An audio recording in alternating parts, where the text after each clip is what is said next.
Hi friends, welcome to VIP வஸ்னே channel. இன்றைக்கி என்ன பார்க்க போகிறோன்னா, சோளா பூரியும் சென்னா கிரேவியும் எப்படி பண்ணலாம் தான் பார்க்க போகிறோம்.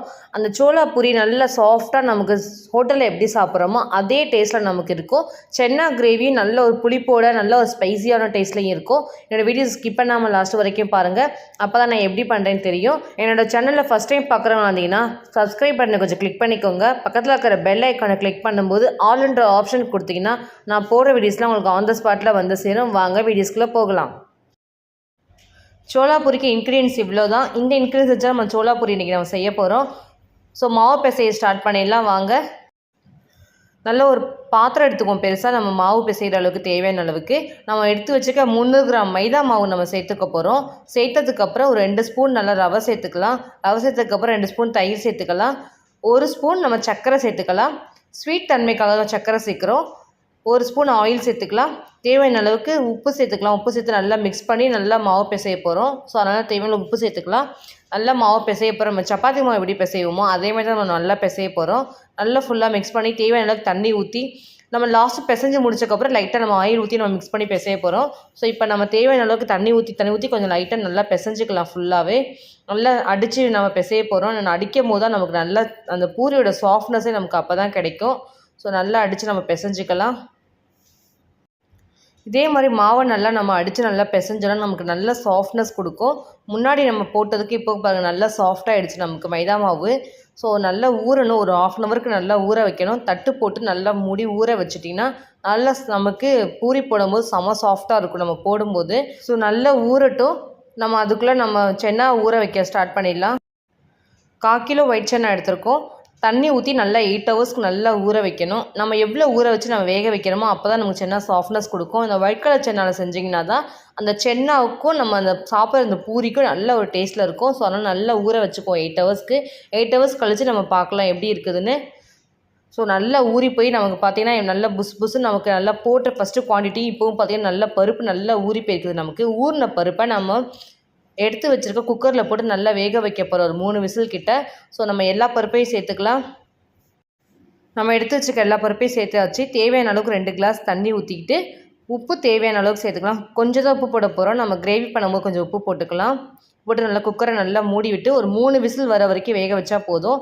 அடுப்பை பற்ற வச்சுக்கலாம். குக்கரை தூக்கி நம்ம ஸ்டவ் மேலே வச்சுக்கலாம். 3 விசில் வந்துச்சுன்னா நமக்கு நல்லா பருப்பு நல்லா வெந்துடும். ஸோ நல்லா 3 விசில் வரட்டும். அதுக்கு வெயிட் பண்ணலாம்.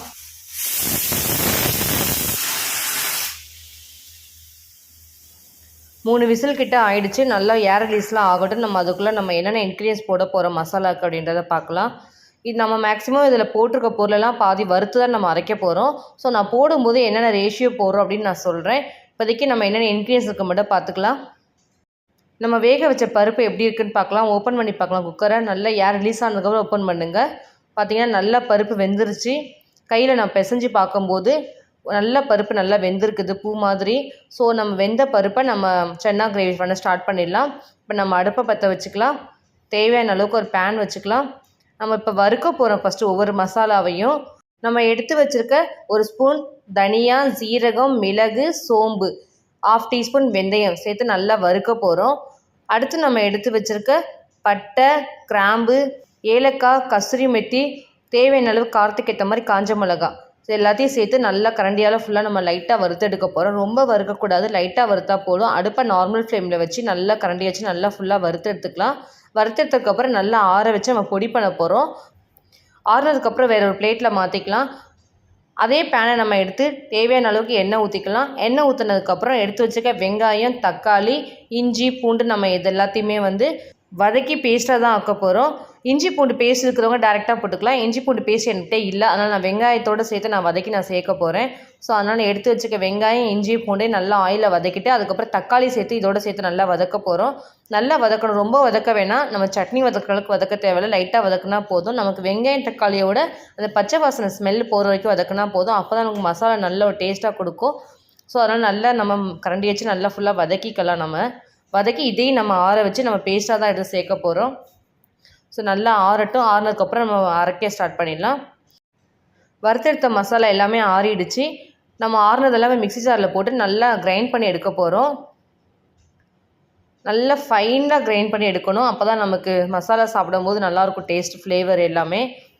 இங்கே பாருங்கள், நல்லா கையில் எடுக்கும்போது நல்லா கிரைண்டாக இருக்குது நம்ம போட்ட பவுட்ரு எல்லாமே. ஸோ நம்ம எல்லாம் ஒரு பவுலில் மாற்றிக்கலாம். மாற்றினதுக்கப்புறம் நம்ம திரும்பி எடுத்து வச்சுருக்க வெங்காயம் தக்காளி நம்ம ஆற வச்சுருக்கோம். அந்த ஆற வச்சதையும் நம்ம இப்போ பேஸ்ட் பண்ண போகிறோம். ஸோ இதையும் நம்ம மிக்ஸி ஜாரில் எடுத்துக்குவோம். எடுத்து நம்ம அரைக்க போகிறோம். இதையும் தான் எல்லாத்தையும் சேர்த்து நல்லா கிரைண்ட் பண்ண போகிறோம். இதையும் நல்லா நம்ம ஃபைன் பேஸ்ட்டாக நம்ம அரைச்சி எடுத்துகிட்டு வந்துக்கலாம். அரைச்சி வந்த பேஸ்ட்டை நம்ம இதையும் ஒரு பவுலில் மாற்றிக்கலாம். வறுக்க வேண்டியதெல்லாம் நம்ம வறுத்தாச்சு, அரைச்சாச்சு. இப்போ நம்ம திரும்பி அடுப்பை பற்ற வச்சு ஒரு பேன் வச்சு சென்னா கிரேவி செய்ய ஸ்டார்ட் பண்ணிடலாம். நல்லா பேன் சூடானதுக்கப்புறம் நம்ம எடுத்து வச்சுருக்க தேவையான அளவுக்கு எண்ணெய் சேர்த்துக்கலாம். எண்ணெய் நல்லா ஹீட் ஆனதுக்கப்புறம் நம்ம எடுத்து வச்சுருக்க பட்டை, கிராம்பு, சோம்பு, ஏலக்காய், பிரிஞ்சி இலை இது எல்லாத்தையும் சேர்த்து நல்லா தாளிக்க போகிறோம். தாளித்ததுக்கப்புறம் நம்ம அரைச்சி வச்ச வெங்காயம் தக்காளி பேஸ்ட்டை நம்ம சேர்த்துக்க போகிறோம். சேர்த்து நல்லா மிக்ஸ் பண்ணிக்கலாம். இஞ்சி பூண்டு பேஸ்ட் தனியாக அரைச்சி வச்சிங்கன்னா நம்ம அதோட சேர்த்துக்கலாம். அதோடய சேர்த்து நான் இப்போ அரைச்சி வச்சுட்டேன். தேவையான அளவுக்கு ஒரு ஸ்பூன் தனி மிளகாய்த்தூள், ஒரு 1/2 டீஸ்பூன் மஞ்சள் தூள் சேர்த்துக்கலாம். நம்ம வறுத்து வச்சுருக்க கரம் மசாலாவை நல்லா பொடி பண்ணி வச்சுருக்கோம். அந்த பொடி பண்ண நம்ம கரம் மசாலா ஃபுல்லாக சேர்த்துக்க போகிறோம். சேர்த்து நல்லா மிக்ஸ் பண்ணிவிட்டு தட்டு போட்டு நல்லா மூடி வச்சுனா நல்லா மசாலாலாம் நல்லா நமக்கு மிக்ஸ் ஆகி நல்ல ஒரு ஃப்ளேவர் கொடுக்கும். நல்லா வதக்கிக்கிட்டிங்கன்னா பச்சை வாசனை ஃபுல்லாக நல்லா நமக்கு போயிடும். அதனால் தட்டு போட்டு நல்லா ஒரு 10 நிமிஷம் அடுப்பை ஸ்லோவில் வச்சு நல்லா நம்ம கொதிக்க வச்சுக்கலாம். நல்லா கொதிக்க வச்சதுக்கப்புறம் நம்ம எடுத்து வச்சுருக்க மசாலாவில் தண்ணி சேர்த்து வச்சுருப்போம். அந்த தண்ணி கொஞ்சம் ஊற்றி சேர்த்து நல்லா மிக்ஸ் பண்ணிக்கலாம். நல்லா மிக்ஸ் பண்ணிக்கலாம். மிக்ஸ் பண்ணதுக்கப்புறம் நம்ம தேவையான அளவுக்கு உப்பு சேர்த்துக்கலாம். உப்பு சேர்த்து நல்லா கொதிக்க வச்சுக்கலாம். நம்ம வேக வச்ச சென்னாவை ஃபுல்லாக நம்ம எல்லாத்தையுமே போட்டுக்க போகிறோம். ஆனால் கொஞ்சம் சென்னா நான் எடுத்து வச்சுருக்கேன். நல்லா மசிச்சு போட்டிங்கன்னா நல்ல டேஸ்ட் கொடுக்கும். நம்ம சாப்பிடும் போது பருப்பு நல்லா மசிஞ்சிருந்துச்சுன்னா நல்ல ஒரு கிரேவி நல்லாயிருக்கும். ஸோ அதனால் கொஞ்சம் பருப்பை நான் எடுத்து நல்லா மசிச்சு வச்சுருக்கேன். மசிச்சதை நம்ம லாஸ்ட்டில் சேர்த்துக்க போகிறோம். போட்டு அதை தட்டு போட்டு நல்லா மூடி ஒரு 15 மினிட்ஸ் கூட நல்லா கொதிக்க வச்சுன்னா நல்ல எண்ணெயெல்லாம் நமக்கு பிரிஞ்சு நல்ல ஒரு கிரேவி நல்ல ஒரு ஃப்ளேவர் கொடுக்கும். நம்ம போட்ட வறுத்து வச்சுருக்க மசிச்ச எல்லாமே போட்டிங்கன்னா நல்ல ஒரு டேஸ்ட்டில் இருக்கும் நம்ம மசாலா. ஸோ நம்ம மசிச்சதையும் நம்ம சேர்த்துக்கலாம். இதோட ஆல்மோஸ்ட் முடிஞ்சு சென்னா கிரேவி. நல்லா நம்ம கிரேவி கன்சிஸ்டன்சி வந்துருச்சு. நல்லா மிக்ஸ் பண்ணிக்கலாம். மிக்ஸ் பண்ணதுக்கப்புறம் நம்ம கருவேப்பிலை லைட்டாக சேர்த்துக்கலாம். சேர்த்ததுக்கப்புறம் நம்ம புளிப்புச்சுவைக்காக லைட்டாக லெமன் சேர்க்குறோம். பச்சை மாங்காய் பொடி பண்ணி வச்சுருந்த எதாவது இருந்துச்சுன்னா நீங்கள் அதை சேர்த்துக்கோங்க. நான் இன்றைக்கி என்கிட்ட இல்லை, ஸோ அதனால் புளிப்புக்காக லைட்டாக லெமன் சேர்த்துக்கிறேன். புளிப்பு நம்ம போட்ட ஸ்பைசி நல்ல ஒரு டேஸ்ட் கொடுக்கும்.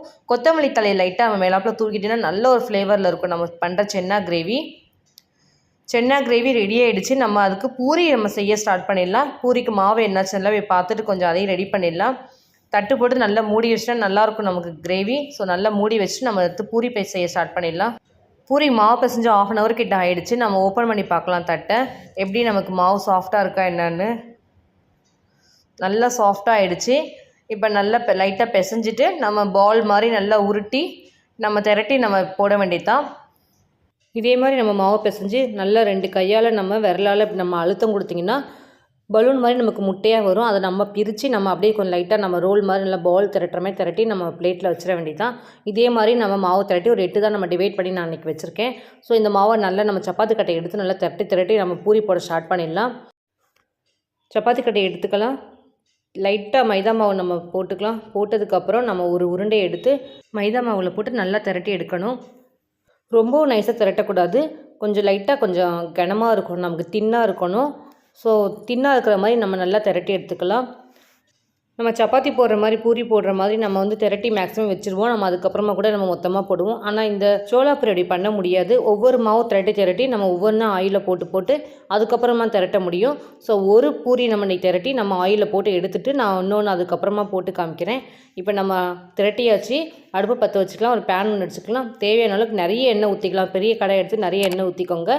நிறைய எண்ணெய் ஊற்றினா கரெக்டாக இருக்கும். ஏன்னா நமக்கு எண்ணெய் ஊற்றுறதுக்கு நல்லா கம்ஃபர்டபுளாக இருக்கும். அப்போ தான் நமக்கு பூரி போட்டு எடுக்க நல்லா ஈஸியாக இருக்கும். ஸோ நிறைய எண்ணெய் ஊற்றிட்டு நம்ம பூரி எடுத்து போட்டுக்கலாம். போட்டதுக்கப்புறம் நல்லா பூரி மேலே நம்ம எண்ணெயெல்லாம் ஸ்ப்ரெட் பண்ணி விட்டோம்னா நல்லா பூரி நல்லா புஸ்ஸுன்னு நல்லா வரும். நமக்கு பலூன் மாதிரி நல்லாயிருக்கும் இதை நம்ம சாப்பிடும் போதுமே. ஸோ இதேமாதிரி நல்லா புஸ்ஸுன்னு வரும். அதேமாதிரி திருப்பி போட்டுக்கலாம் நம்ம பூரியை. நல்ல ஒரு லைட்டாக ரோஸ்டடாக நம்ம வேக வச்சு எடுத்திங்கன்னா போதும். அடுப்பு நல்லா நார்மல் ஃப்ளேமில் வச்சு நம்ம இதேமாதிரி வேக எடுத்துக்க போகிறோம். பூரி ரெடி ஆகிடுச்சு. சோளா பூரி நான் பிச்சு காமிக்கிறேன். இங்கே பாருங்கள் எப்படி எவ்வளோ சாஃப்டாக இருக்குன்னு. அப்படியே பிக்கும் போதே அவ்வளோ லேஸாக வருது நமக்கு. ஸோ ஒரு ஹோட்டலில் சாப்பிட்ற மாதிரி நமக்கு சோளா பூரி நம்ம வீட்டிலேயே நம்ம இதேமாதிரி செஞ்சு சாப்பிட்லாம். நல்லா சாஃப்டாக இருக்குது. சோளா பூரி ரெடி ஆகிடுச்சு. நம்ம சென்னா கிரேவி வச்சு சாப்பிட்டு பார்ப்பேன் எப்படி டேஸ்ட் இருக்குதுன்னு. நல்லா சாஃப்டாக இருக்குது அந்த சோளா பூரி. சென்னா கிரேவியில் வச்சு சாப்பிடும்போது ஒரு ஹோட்டலில் சாப்பிட்ற அதே டேஸ்ட் இருக்குது அந்த சென்னா கிரேவியும் அந்த சோளா பூரியும். என்னோடய ஸ்டைலில் இன்றைக்கி உங்களுக்கு நானும் சோளா பூரியும் ஒரு காரசாரமான சென்னா கிரேவியும் செஞ்சு காமிச்சிருக்கேன். இதே மாதிரி நீங்களும் உங்கள் வீட்டில் செஞ்சு பாருங்கள். செஞ்சு பார்த்துட்டு டேஸ்ட் எப்படி இருந்துச்சுன்னு கமெண்ட் பண்ணுங்கள், லைக் பண்ணுங்கள், ஷேர் பண்ணுங்கள், சப்ஸ்கிரைப் பண்ணுங்கள். பக்கத்தில் இருக்கிற பெல் ஐக்கானை கிளிக் பண்ணிவிடுங்க. Thank you friends.